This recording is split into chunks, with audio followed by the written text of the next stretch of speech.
Assalamualaikum warahmatullahi wabarakatuh. Selamat pagi yang kami hormati Ibu dosen dan teman-teman yang berbahagia.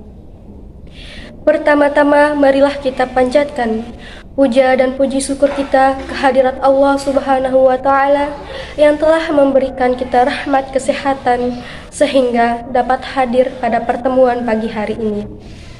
Dan kedua kalinya tak lupa kita haturkan sholawat serta salam atas junjungan baginda kita Nabi besar Muhammad Sallallahu Alaihi Wasallam yang telah membimbing kita dari alam kegelapan menuju alam yang terang benderang.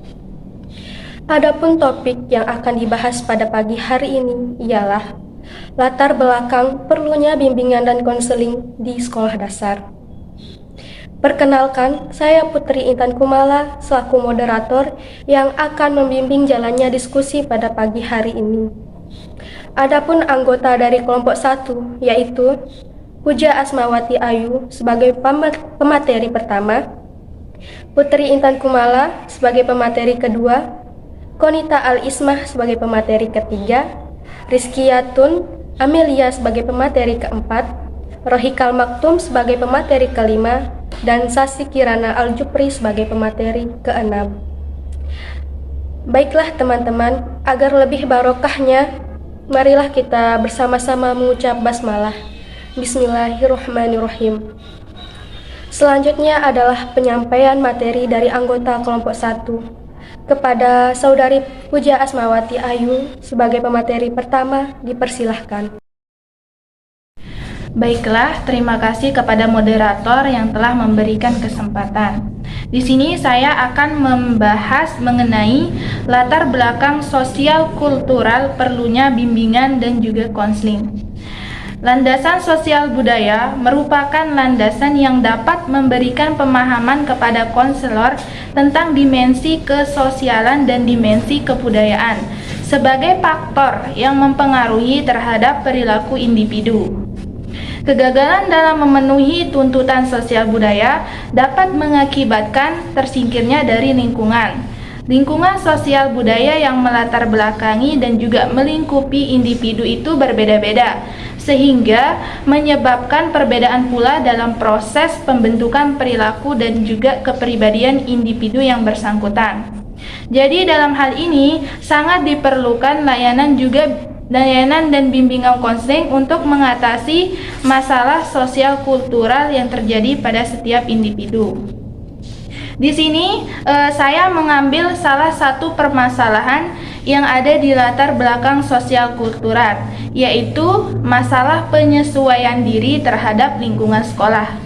Yang dimana penyesuaian diri merupakan kemampuan seseorang untuk menyesuaikan diri terhadap orang lain, yang berarti sejauh mana individu tersebut mampu bereaksi secara efektif terhadap hubungan, situasi, dan kenyataan sosial. Di sini ada 3 faktor penyebab kurangnya penyesuaian diri terhadap anak di sekolah. Yang pertama yaitu ketegangan emosi di awal masuk sekolah. Yang kedua yaitu kecemasan bila berpisah dengan orang tuanya. Dan yang terakhir yaitu kurang memiliki kesadaran dalam memenuhi tuntunan sekolah. Di sini upaya yang dapat dilakukan guru dalam menghadapi masalah penyesuaian diri di lingkungan sekolah yaitu guru bisa melakukan kerjasama dengan orang tua siswa. Kerjasama tersebut dilakukan dengan cara memberikan motivasi kepada anak agar anak bisa memiliki kesadaran untuk merubah perilaku yang tidak baik. Selain itu, guru dan orang tua juga bisa memberikan pendampingan yang lebih intensif agar anak mulai terlatih, khususnya dalam hal akademik. Guru juga bisa memberikan pujian dan kata-kata positif agar anak mampu mempertahankan perbuatan baik atau meningkatkan kemampuannya. Dan guru juga bisa menggunakan metode pembelajaran yang menyenangkan bagi anak, agar anak itu merasa senang ketika berada di sekolah dan juga tidak merasa cemas saat ditinggal oleh orang tuanya. Pembelajaran itu bisa melalui bermain, bercerita, dan bernyanyi, sehingga nilai-nilai yang terkandung dalam lagu, cerita, dan permainan tersebut secara tidak langsung mempengaruhi perilaku anak menjadi lebih baik. Jadi teman-teman, di sini kita bisa menarik kesimpulan bahwa lingkungan sosial budaya yang melatar belakangi dan melingkupi individu itu berbeda-beda, sehingga menyebabkan perbedaan pula dalam proses pembentukan perilaku dan kepribadian individu yang bersangkutan. Salah satu permasalahan yang terjadi pada latar belakang sosial kultural yaitu masalah penyesuaian diri di lingkungan sekolah. Jadi ada 3 faktor penyebab kurangnya penyesuaian diri anak di sekolah, yaitu yang pertama, ketegangan emosi di awal masuk sekolah, yang kedua, kecemasan bila terpisah dengan orang tuanya, dan yang ketiga, kurang memiliki kesadaran dalam memenuhi tuntutan sekolah. Jadi upaya yang bisa dilakukan guru dalam mengatasi masalah penyesuaian diri di lingkungan sekolah adalah dengan cara melakukan kerjasama dengan orang tua siswa. Kerjasama tersebut dilakukan dengan cara memberikan motivasi kepada anak agar anak memiliki kesadaran untuk merubah perilaku yang tidak baik. Selain itu, guru dan orang tua juga bisa memberikan pendampingan yang lebih intensif agar anak mulai terlatih, khususnya dalam hal akademik. Dan juga guru bisa memberikan pujian dan kata-kata positif agar anak mampu mempertahankan perbuatan baik atau meningkatkan kemampuannya. Sekian materi dari saya kembalikan kepada moderator. Baik, saya ucapkan terima kasih kepada Saudari Puja Asmawati Ayu atas pemaparannya. Selanjutnya pemateri kedua dengan saya sendiri atas nama Putri Intan Kumala yang akan membahas latar belakang pedagogis. Bagaimana latar belakang pedagogis perlunya bimbingan dan konseling? Menurut Profesor Dr. J. Howard dalam Sadullah tahun 2010 ayat 2, pedagogis adalah ilmu yang mempelajari masalah membimbing anak ke arah tujuan tertentu, yaitu supaya ia kelak mampu secara mandiri menyelesaikan tugas kehidupannya. Jadi, pedagogis adalah ilmu mendidik anak. Kegiatan pendidikan ditandai dengan pelaksanaan manajemen dan administrasi yang baik, kurikulum beserta proses pembelajaran yang memadai, dan layanan pribadi kepada peserta didik melalui bimbingan dan konseling.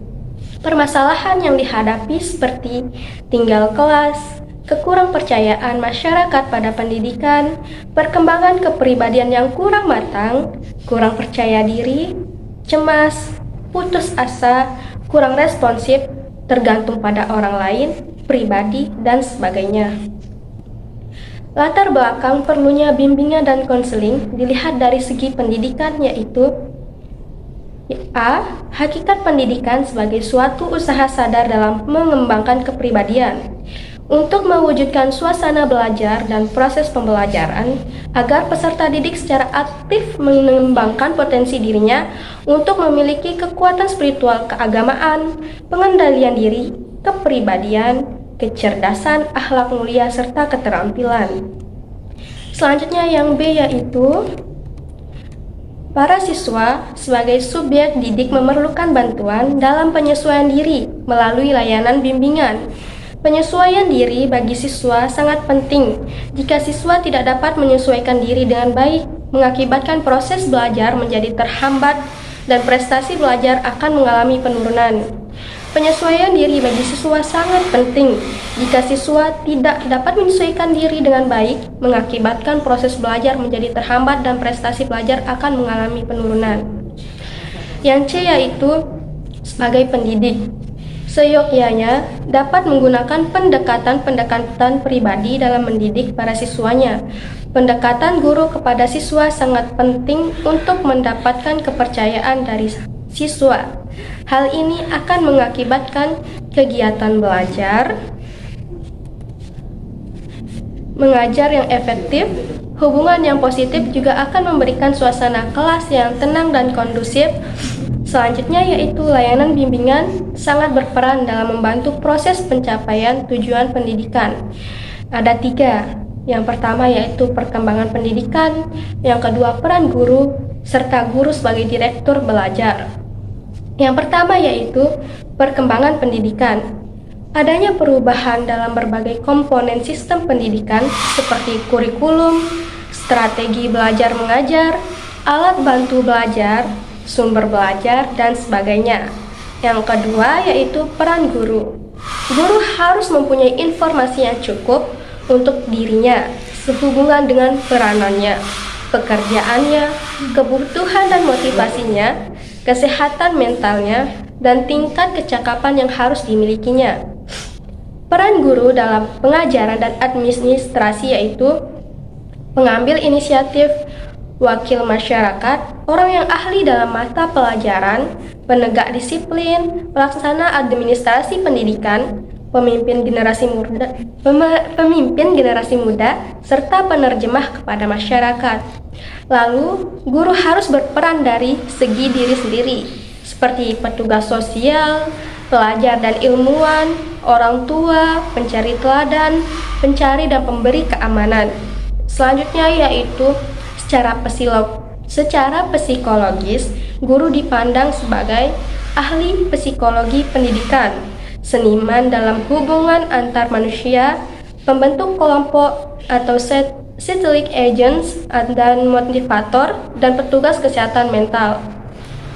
Selanjutnya yang ketiga yaitu guru sebagai direktur belajar, mengenal dan memahami setiap siswa baik secara individu maupun kelompok, memberikan informasi-informasi yang diperlukan dalam proses belajar, memberikan kesempatan yang memadai agar setiap siswa dapat belajar sesuai dengan karakteristik pribadinya, membantu setiap siswa dalam mengatasi masalah-masalah pribadi yang dihadapinya, dan menilai keberhasilan setiap langkah kegiatan yang dilakukan.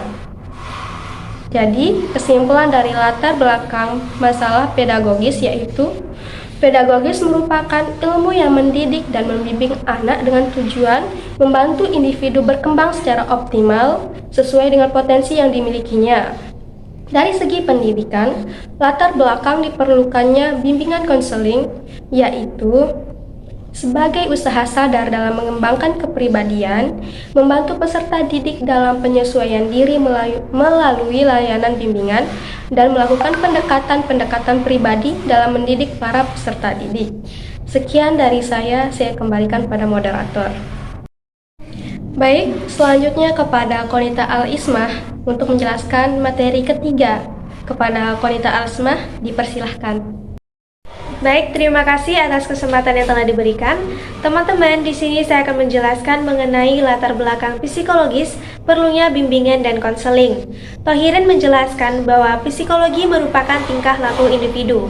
Psikologis dalam bimbingan dan konseling memberikan pemahaman tentang perilaku individu yang menjadi sasaran layanan. Hal ini sangat penting karena bidang garapan bimbingan dan konseling adalah perilaku klien, yaitu perilaku klien yang perlu diubah atau dikembangkan untuk mencapai tujuan yang dikehendaki. Sebagai pribadi yang unik, terdapat perbedaan individual antara siswa yang satu dengan siswa yang lainnya, sehingga akan menimbulkan permasalahan secara psikologis. Nah, masalah psikologi inilah yang menjadi latar belakang perlunya bimbingan dan konseling di sekolah. Di sini saya mengambil satu masalah dari latar belakang psikologis, yaitu masalah perbedaan individu. Keunikan individu berarti tidak ada dua orang individu yang sama persis di dalam aspek-aspek pribadinya, baik aspek jasmani maupun rohania. Individu yang satu berbeda dengan individu yang lainnya. Kenyataan ini akan membawa konsekuensi bagi pelayanan pendidikan, khususnya yang menyangkut bahan pelajaran, metode mengajar, alat pelajaran, penilaian, dan pelayanan lainnya. Di samping itu, perbedaan-perbedaan ini seringkali banyak menimbulkan masalah, baik bagi siswa itu sendiri ataupun bagi lingkungannya. Siswa akan menghadapi kesulitan dalam penyesuaian diri antara keunikan dirinya dengan tuntutan dalam lingkungannya. Beberapa segi perbedaan individu yang perlu mendapatkan perhatian ialah perbedaan dalam kecerdasan, kecakapan, hasil belajar, bakat, sikap, kebiasaan, pengetahuan, kepribadian, cita-cita, kebutuhan, minat, pola, dan tempo perkembangan, ciri-ciri jasmani, dan latar belakang lingkungan. Upaya yang dapat dilakukan seorang guru dalam menghadapi masalah perbedaan individu yaitu adanya perlakuan khusus yang diberikan dan diterapkan pada masing-masing peserta didik dengan perlakuan yang berbeda pada tiap proses pembelajaran individual. Guru atau pengajar tentu harus membuat perencanaan, pelaksanaan, dan penilaian yang berbeda antara pembelajaran pada individu yang satu dengan pembelajaran pada individu lainnya. Nah, perbedaan-perbedaan yang sudah disebutkan saya tadi sangat perlu untuk diperhatikan sehingga guru mampu mengelola dan melaksanakan pembelajaran individual maupun kelompok dengan tepat dan sesuai dengan sistem pendidikan yang dipakai atau diterapkan. Nah, jadi teman-teman dapat kita menarik kesimpulan berdasarkan aspek psikologi, sangat diperlukan bimbingan dan konseling karena pada dasarnya dapat memberikan penjelasan bahwa individu merupakan pribadi yang unik dan pastinya setiap individu memiliki perbedaan seperti menyangkut kecerdasan, emosional, sosiabilitas, sikap, kebiasaan, dan kemampuan penyesuaian diri. Dapat memberikan pemahaman tentang tingkah laku individu seiring perkembangannya yang selalu berubah sesuai dengan tugas perkembangan ke arah kematangan. Tingkah laku yang perlu diubah atau dikembangkan untuk mengatasi masalah yang dihadapi serta dapat memberikan pemahaman tentang masalah-masalah psikologis. Nah, masalah psikologis merupakan latar belakang perlunya bimbingan dan konseling di sekolah. Sekian yang bisa saya sampaikan, saya kembalikan kepada moderator. Baik, saya ucapkan terima kasih kepada Saudari Konita Al-Ismah atas penjelasannya. Selanjutnya pemateri yang keempat yaitu atas nama Rizkyatun Amelia, dipersilahkan. Baik, terima kasih kepada moderator atas kesempatannya. Di sini saya sebagai pemateri keempat atas nama Rizkyatun Amelia akan membahas mengenai latar belakang perkembangan iptek, perlunya bimbingan konseling. Di era ini, ilmu pengetahuan, informasi, dan teknologi berkembang sangat pesat. Oleh karena itu, diperlukannya bimbingan dan konseling agar individu dapat mengetahui dampak positif dan negatifnya dari perkembangan tersebut. Lewat bimbingan dan konseling, individu diarahkan kepada dampak positif dari iptek yang lebih ditujukan pada penerapan teknologi yang harus dimiliki dan dikuasai karena semakin kompleksnya jenis-jenis dan syarat pekerjaan serta persaingan antar individu. Dengan perkembangan teknologi yang sangat pesat, timbul dua masalah penting yang menyebabkan kerumitan struktur dan keadaan masyarakat, yakni yang pertama, yaitu pergantian sebagian besar tenaga kerja dengan alat-alat mekanis elektronik, dan hal ini mau tidak mau menyebabkan pengangguran. Yang kedua, bertambahnya jenis-jenis pekerjaan dan jabatan baru yang menghendaki keahlian khusus dan memerlukan pendidikan khusus pula bagi orang-orang yang hendak menjabatnya.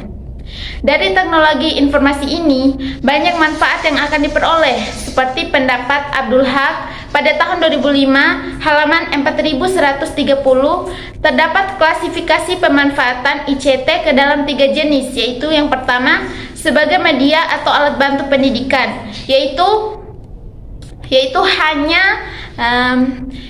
hanya sebagai pelengkap untuk memperjelas uraian-uraian yang disampaikan. Yang kedua sebagai sumber, yakni sebagai sumber informasi dan mencari informasi.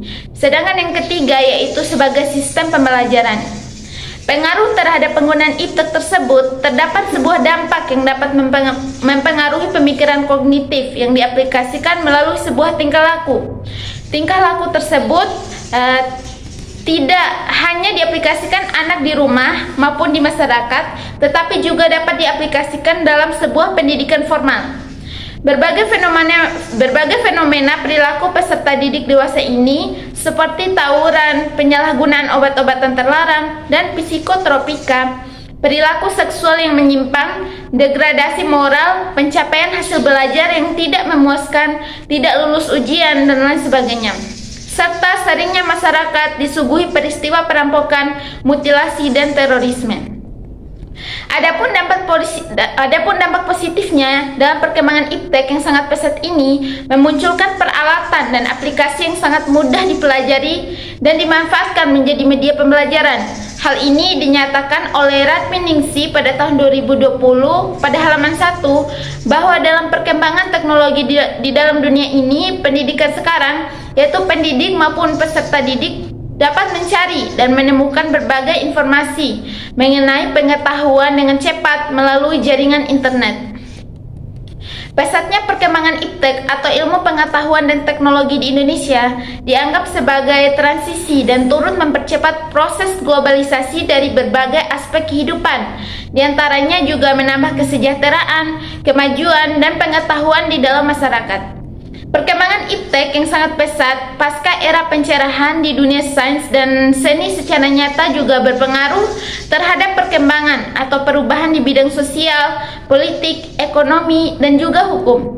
Di bidang sosial misalnya, terjadi perubahan dari tipe masyarakat agraris menuju pada masyarakat industri yang bersifat liberal. Dengan semakin berkembangnya teknologi, informasi dan telekomunikasi, maka semakin membawa pengaruh bagi masyarakat, baik membawa pengaruh negatif maupun positif. Mengingat sistem telekomunikasi yang begitu canggih dan yang mungkin dapat diakses oleh berbagai kalangan, menambah deretan tindak kriminal yang dilakukan oleh para pelaku yang memanfaatkan teknologi tersebut. Cybercrime merupakan salah satu sisi gelap dari kemajuan teknologi yang mempunyai dampak negatif sangat luas bagi seluruh bidang kehidupan modern saat ini. Kurangnya pemahaman akan pemanfaatan teknologi informasi membuat sebagian masyarakat yang memanfaatkan teknologi untuk kepentingan pribadinya, misalnya dengan kemampuan yang mereka miliki, digunakan untuk melakukan tindakan melawan hukum. Adapun kesimpulan dari latar belakang mengenai perkembangan iptek dalam bimbingan konseling, iptek adalah singkatan dari ilmu pengetahuan dan teknologi. Seseorang dapat meningkatkan wawasan dan pengetahuan di bidang teknologi dengan mendapatkan informasi melalui iptek. Semenjak berkembangnya iptek di dalam dunia pendidikan, proses pendidikan menjadi lebih maju. Banyak yang berubah dari waktu ke waktu karena adanya teknologi. Dengan adanya perkembangan zaman, membawa manusia dari awalnya hanya menggunakan kertas dan pulpen untuk berkomunikasi jarak jauh atau siswa dan guru, sekarang hanya menggunakan telepon pintar untuk melampaui batas ruang dan waktu dalam sekejap. Mungkin itu saja yang bisa saya sampaikan. Saya kembalikan kepada moderator. Terima kasih. Baik, saya ucapkan terima kasih kepada Saudari Rizkiatur Amelia atas penjelasan materinya. Selanjutnya materi kelima akan dijelaskan oleh Saudari Rohikal Maktum. Kepada Saudari Rohikal Maktum dipersilahkan. Terima kasih atas kesempatan yang diberikan moderator kepada saya. Jadi di sini saya Rohikal Maktum akan membahas latar belakang agama, perlunya bimbingan dan konseling. Setiap individu merupakan makhluk ciptaan Tuhan yang Maha Esa yang pada dasarnya memiliki fitrah sebagai khalifah dan hambanya. Dalam kategori ini sangat diperlukan sekali bimbingan terhadap setiap tantangan dimensi spiritualitas dikarenakan keragaman, khususnya keragaman agama. Menurut Abdul Majid 1989 halaman 26, agama merupakan aktualisasi dari kepercayaan tentang adanya kekuatan gaib dan supranatural yang biasanya disebut dengan Tuhan, yang segala konsekuensinya harus kita terima. Seperti yang kita ketahui bersama, di Indonesia tidak hanya beragama Islam saja, akan tetapi ada agama Hindu, Buddha, Kristen, Katolik, dan Konghucu. Bimbingan dalam hal ini diperuntukkan agar setiap peserta didik mampu menjalin hubungan yang harmonis walaupun berbeda agama, dan memandang setiap tantangan tersebut sebagai hal yang positif, bukan hal yang negatif, sehingga kehidupan dapat berjalan sesuai dengan kaidah-kaidah agama. Sebelum lebih jauh lagi, pasti ada yang bertanya-tanya nih, apa sih itu hubungan sosial? Jadi hubungan sosial menurut Kamus Besar Bahasa Indonesia adalah hubungan seseorang dengan orang lain dalam pergaulan hidup di tengah-tengah masyarakat. Jadi di sini hubungan sosial itu adalah adanya hubungan timbal balik antara individu dengan individu, individu dengan kelompok, dan kelompok dengan kelompok, dan akan terjalin interaksi dalam hubungan sosial tersebut. Nah, Adapun kasus yang saya temukan, ini sumber referensinya itu dari tesis Ahmad Ulul Albab, sekolah yang menjadi tempat penelitiannya itu SDN 5 Ampel Gading, Malang. Nah, sekolah ini terletak di antara dua tempat peribadatan, yaitu masjid dan vihara. Oleh karena itu, siswa yang berada di sekolah ini pun tidak beragama Islam saja, tetapi ada yang beragama non-Muslim. Nah, jadi di sini diperlukan upaya untuk mengendalikan peserta didik yang berbeda agama tersebut agar di sekolah tidak terjadi hal-hal yang tidak diinginkan seperti perkelahian. Yang pertama itu mengajarkan peserta didik untuk selalu menghargai dan menghormati perbedaan yang ada di sekolah dan lingkungan sekitar. Jadi di sini sebelum memulai kegiatan belajar mengajar, 5 menit sebelum kegiatan tersebut dimulai, guru perlu menjelaskan peserta didiknya mengenai perbedaan yang ada di sekolah. Bagaimana cara kita menghargai, bagaimana cara kita menghormati teman yang berbeda agama. Itu guru harus menjelaskan peserta didiknya dengan suara yang lemah lembut agar masuk dalam benak peserta didik tersebut. Selanjutnya itu yang kedua, menciptakan kondisi sekolah yang agamis, berkeadilan, aman, rukun, dan saling menghargai satu sama lain dalam kegiatan belajar mengajar. Nah, di sini lingkungan agamis ini akan tercipta jika di sekolah tersebut disediakan tempat peribadatan sesuai dengan agama atau keyakinan peserta didiknya. Di sini guru juga harus adil dalam memperlakukan semua peserta didiknya tanpa membeda-bedakan mereka berdasarkan agamanya. Terus di sini dalam sekolah tersebut juga harus ada yang menjaga keamanan, kedamaian dalam lingkungan sekolah agar tercipta suasana yang rukun. Yang ketiga itu menyelenggarakan kegiatan keagamaan kepada seluruh siswa. Tentunya seluruh siswa dalam hal ini berarti siswa yang beragama Islam maupun yang non-Muslim atau yang non-Islam. Tentunya peribadatan tersebut dilakukan sesuai dengan agama dan keyakinan masing-masing peserta didik pada sekolah tersebut.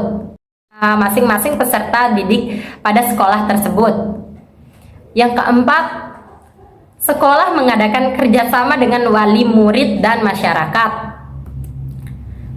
Tujuannya yaitu dengan tujuan sebagai forum diskusi atau koordinasi terkait dengan kegiatan-kegiatan yang diselenggarakan di sekolah tersebut. Kerjasama ini dilakukan agar orang tua peserta didik mengetahui kegiatan apa saja sih yang dilakukan anaknya di sekolah, agar para orang tua tersebut agar tidak khawatir memikirkan anaknya. Karena ada yang orang tua yang takut anaknya akan diajarkan hal-hal yang menyimpang dari keyakinannya. Nah, karena ketakutan atau kekhawatiran dari orang tua, maka diperlukan kerjasama antara sekolah dan wali murid peserta didik tersebut agar kedua belah pihak merasa nyaman, aman, dan damai. Nah, di sini kerjasama dengan masyarakat juga perlu dijalin agar komunikasi tersebut berjalan dengan baik dengan pemerintah setempat, agar pemerintah setempat di sana itu tidak merasa gimana-gimana ya tentang sekolah tersebut. Yang selanjutnya itu yang kelima, memberikan ruang dan kesempatan yang sama kepada seluruh siswa. Di sini sebagai guru kita harus memberikan ruang gerak dan kesempatan yang sama kepada seluruh siswa tanpa melihat latar belakang agamanya. Semua manusia ciptaan Tuhan Yang Maha Esa adalah sama. Yang membedakan adalah hanya amal kebaikan yang mereka lakukan. Jadi sebagai manusia kita tidak berhak dan tidak mempunyai hak untuk membedakan orang-orang yang satu dengan orang-orang yang lainnya. Nah, selanjutnya upaya yang 5 yang saya sebutkan tadi tersebut akan terrealisasi dengan baik jika dilakukan pembiasaan pada peserta didik. Pembiasaan tersebut merupakan proses pembentukan sikap dan perilaku yang relatif menetap dan bersifat otomatis melalui pembelajaran yang berulang-ulang. Proses pembiasaan berawal dari peniruan. Nah, perilaku guru yang ditiru oleh peserta didik di sekolah sangatlah berpengaruh. Maka dari itu, sebagai guru hendaknya kita berikan contoh yang baik kepada mereka.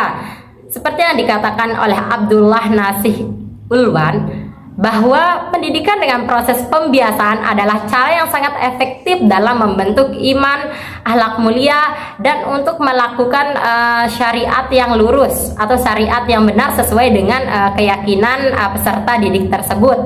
Nah, pembiasaan tersebut bertujuan agar peserta didik terbiasa. Jika sudah terbiasa, maka akan sulit untuk merubah hal tersebut. Seperti halnya jika kita sudah terbiasa untuk mengucapkan salam sebelum masuk ke rumah, hal tersebut akan terulang-ulang dan akan berlanjut sampai kita tua. Nah, selanjutnya adapun kesimpulan yang dapat ditarik dari semua pembahasan saya dari awal sampai yang terakhir tadi. Jadi perbedaan agama jangan sampai membuat hubungan sosial kita menjadi tidak baik. Agar lingkungan kita aman, damai, rukun, tentram, dan sejahtera. Nah, di sini sekolah juga sangat berperan dalam mengendalikan perbedaan agama peserta didiknya. Nah, untuk mengendalikan tersebut sangat diperlukan yang namanya saling menghargai dan menghormati perbedaan yang ada di lingkungan sekolah. Sekian yang bisa saya sampaikan.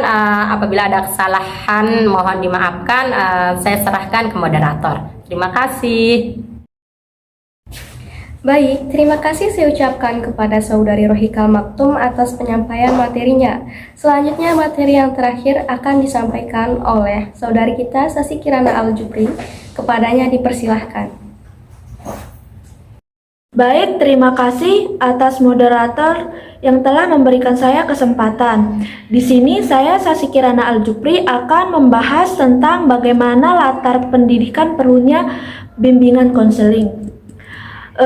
Pendidikan merupakan kebutuhan manusia. Pendidikan selalu mengalami perubahan, perkembangan, dan perbaikan sesuai dengan perkembangan di segala kehidupan.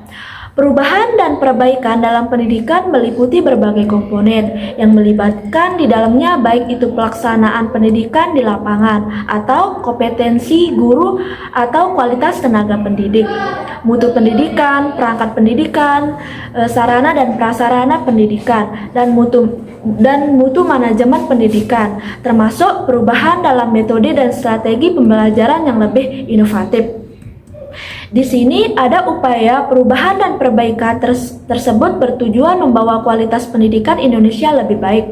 Oleh karena itu, diperlukan bimbingan konseling agar dapat mengetahui faktor permasalahan pendidikan yang ada di Indonesia, yaitu yang pertama, sarana dan prasarana tidak memadai.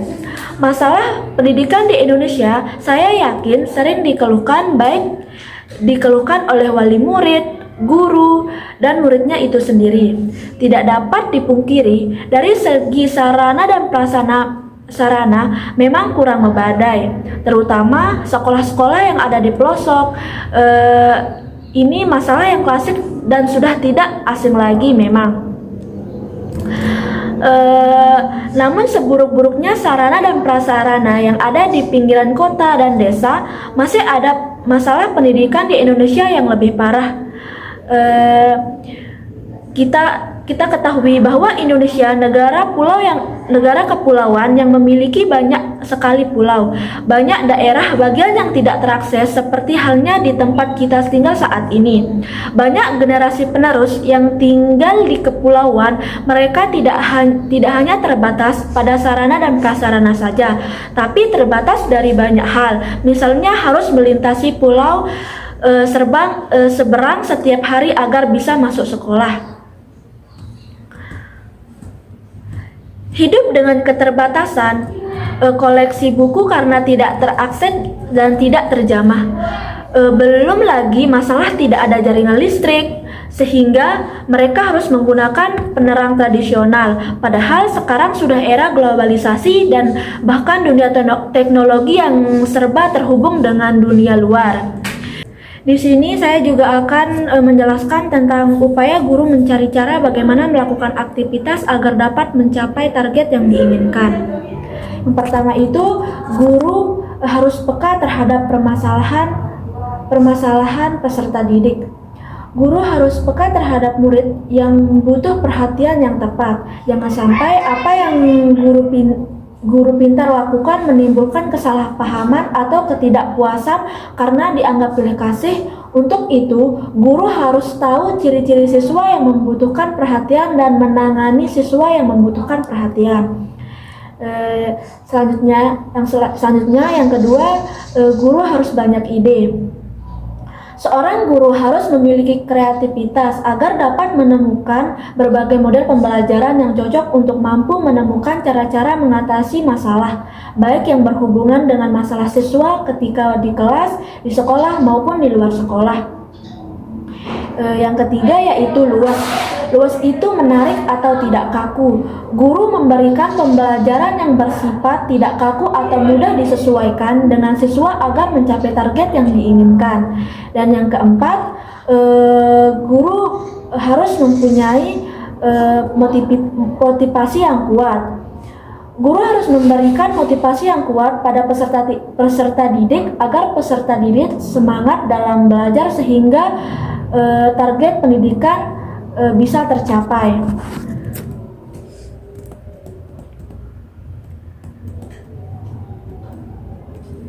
Baik, di sini saya akan menjelaskan tentang kesimpulan apa yang telah saya jelaskan di atas. Pendidikan selalu mengalami perubahan, perkembangan dan perbaikan sesuai dengan perkembangan di segala bidang kehidupan. Perubahan perbaikan dalam bidang pendidikan meliputi berbagai komponen yang terlibat di dalamnya, baik itu pelaksanaan pendidikan di lapangan atau kompetensi guru dan kualitas tenaga pendidik, mutu pendidik, perangkat kurikulum dan prasarana pendidikan, dan mutu manajemen pendidikan, termasuk perubahan dalam metode dan strategi pembelajaran yang lebih inovatif. Solusi guru agar peserta didik tidak merasa bosan dan jenuh saat melakukan pembelajaran dan mengatasi keterbatasan sarana dan prasarana. Guru harus peka terhadap permasalahan, banyak ide, luas dan mempunyai motivasi yang kuat. Cuma itu yang dapat saya sampaikan. Saya kembalikan ke moderator. Demikian presentasi dari kelompok 1. Mari kita menutup acara presentasi hari ini dengan bersama-sama mengucap Alhamdulillahirrabbilalamin. Saya sebagai moderator mohon maaf atas segala kekurangan dan terima kasih untuk perhatiannya. Wassalamualaikum warahmatullahi wabarakatuh.